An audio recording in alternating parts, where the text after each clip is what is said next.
শিয়াল, কি হয়েছে বাঘ মামা? তুই কি জানিস লুচ্চা নামের একটা শব্দ বাংলাদেশে আছে?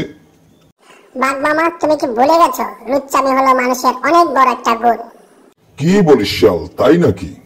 আচ্ছা শিয়াল, বল দেখি ভদ্র কিন্তু বাংলাদেশের সবচেয়ে সেরা দুইটা লুচ্চা ছেলের নাম। বাঘ মামা, অনেক কঠিন প্রশ্ন করে ফেললে। তারপরে তোমাকে আমি বলছি, 1 নম্বরে থাকবে রোমান, ভদ্র কিন্তু লুচ্চা নাম্বার 1। এত নাম থাকতে রোমান কেন? বাঘ মামা, তুমি কি জানো না রোমানের একটা R15 আছে। সেই R15টাকে নিয়ে ভো ভো ভো ভো করে চলাফেরা করে, আর মেয়েরা দেখে তাই পটে যায়।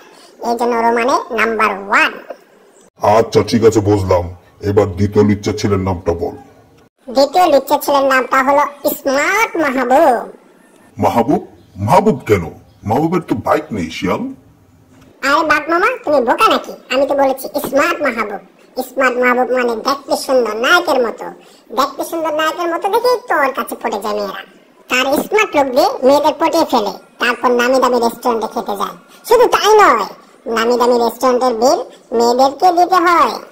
তার মানে বাইক আর স্মার্ট লোক হলে মেয়েদের পটানো যায়? আরে বাঘ মামা, তুমি তো দেখছি বোকা। বাইক আর স্মার্ট লোক হলে কি পটানো যায়? সবাইকে রোমান আর মাহবুব হতে হবে, তাহলে মেয়েরা পটে যাবে। কি বলিস, তাই নাকি?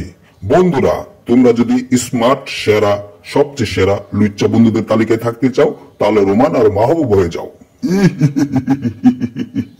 বন্ধুরা, তোমরা রোমান ও মাহবুবকে জানিয়ে দাও তারা বাংলাদেশের সেরা নাম্বার 1 এবং নাম্বার 2 লুচ্চা।